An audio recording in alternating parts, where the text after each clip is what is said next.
Razzle dazzle. Head fake for two. No good. Hey guys, Boshi here, and it feels great to be back right here on YouTube. The late 90s to early 2000s was a really special time. It was a time where a commercial for school featured one of the hardest songs to ever drop. When I get a degree, I will make a bigger salary. So now I've got to see which college is right for me. I went on the internet and found Education Connection. It was a time where Twinkies made a special edition Shrek Twinkie with a creamy green ogre filling. And by the way, did we ever find out what that creamy green ogre filling is? Now this era of gaming is legendary. We had Super Nintendo, Sega Genesis, PS1, GameCube, and what else did we also have? Nickelodeon. That's right, Nickelodeon. Now putting those together was like peanut butter and jelly. There's some really great games to choose from. So I decided to skip all that and talk about the Nickelodeon Flash games. Staying at my grandparents' house for the weekend, one of the first things I would always do is run over to the family computer and load up nick.com. I'm going to show you guys some of my favorite games I used to play, and I hope you guys enjoy this trip down memory lane.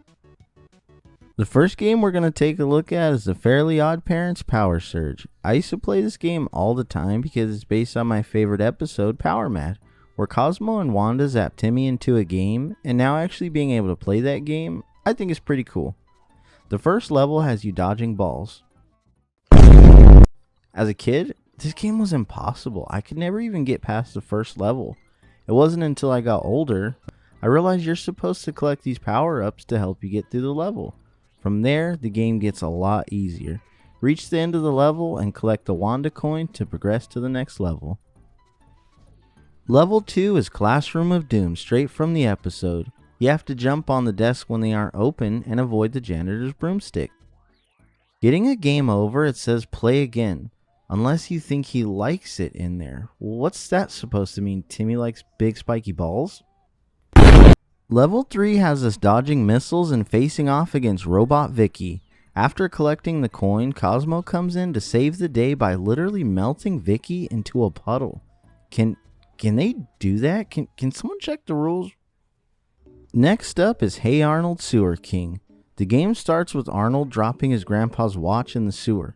And to make it worse, a guy living in the sewer steals the watch. Basically, this game is just a typical day for any New Yorker. The goal is to make it out of the sewer with your grandpa's watch while avoiding the Sewer King. It's a short game, but I used to play it all the time. Cat Dog was a weird show.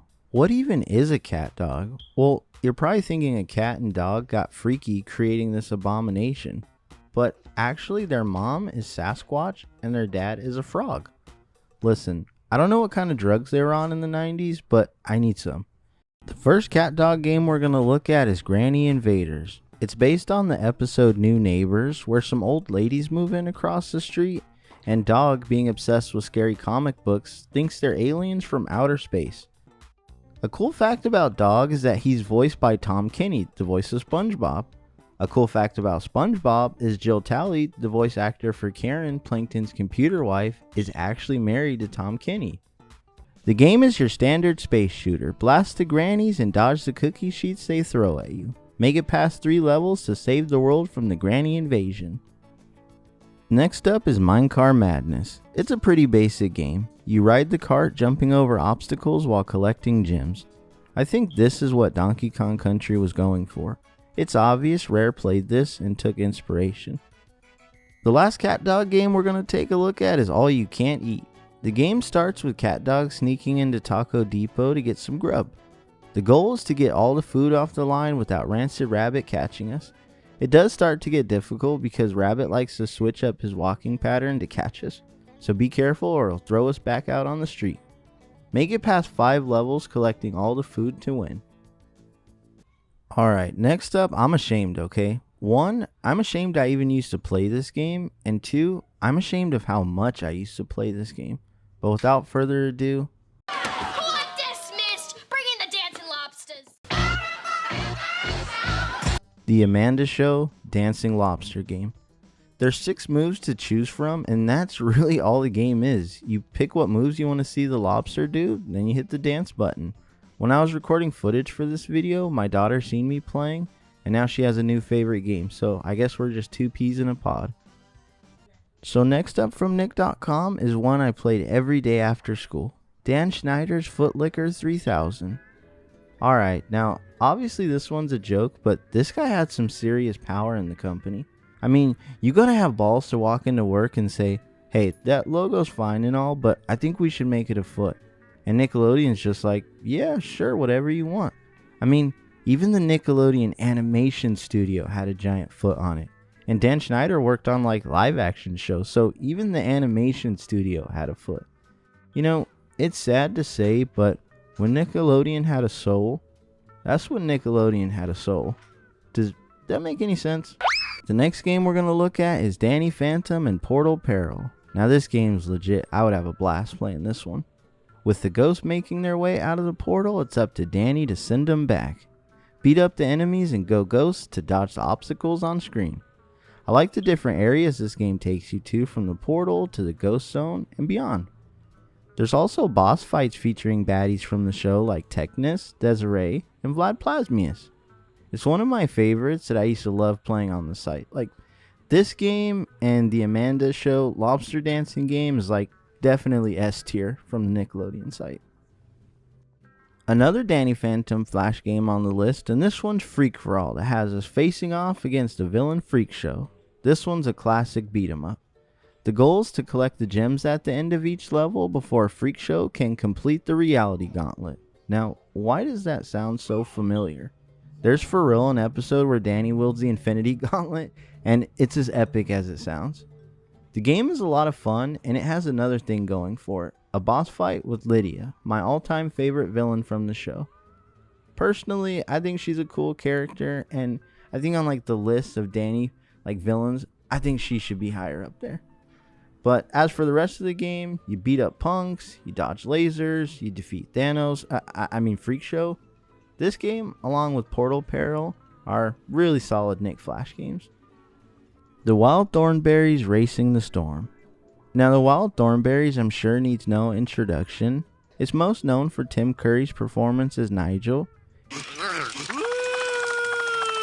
That was smashing. He's really great in the show, but did you know that Flea from the Red Hot Chili Peppers plays Donnie? The 90s were like the best time to exist, weren't they? This game is like the Dark Souls of Nickelodeon Flash games. The first level has us jumping from vine to vine, but why is it so difficult? Half the time you go through the vines. If you actually manage to make it to level 2, you have to swim to the end of this river while fish, hippos, and every other creature known to man try to kill you. I thought the whole plot of the show is that Eliza Thornberry is friends with the animals. Level 3 has us running uphill avoiding angry bunnies. It's an easy level, but after what Eliza's been through here, I think it's fine. It's a tough game, but I really love playing this one. If I had to choose between Demon Souls and Elden Ring and this, I'm choosing this all the way. Do you remember the show Cat Scratch? It was a show based on 3 lovable root beer obsessed cats, Gordon, Waffle, and Mr. Blick, who are all brothers and live with their rich owner, Edna Crumdilly. When she passes away, they're left the mansion and the butler. And that's kind of where the show begins. What kind of crazy adventures can the cats find themselves in with a mansion all to themselves? The game Spendango Fundulation is based on the episode of the same name. You play as Mr. Blick, and the goal is to reach the end of the hall, hitting all the switches and dodging the lasers. When we make it to the end, we get to the Simon Says section, where we have to repeat the pattern, and that's it. It's a fun game, and a hidden gem of a Nickelodeon show. So this next Nickelodeon character, people are going to debate and say he's not originally a Nickelodeon character, but he is. George Lopez Bowling is arguably one of the best bowling games ever released. So we play as George bowling in his driveway, hitting gnomes with a skateboard. And where did George get a custom skate deck from anyway? Who the hell does he think he is, Tony Hawk? All that aside, the game is actually pretty fun. The further you make it, the more obstacles get in the way, like traffic cones and oil spots. It wasn't until I got to the screen I realized George has been hanging out behind a tree the whole time. So, who have we been playing as? Just some guy? Well, on that note, I think it's time we end this video. Let me know in the comments some of the games you guys used to play on Nick.com. And until next time, take care.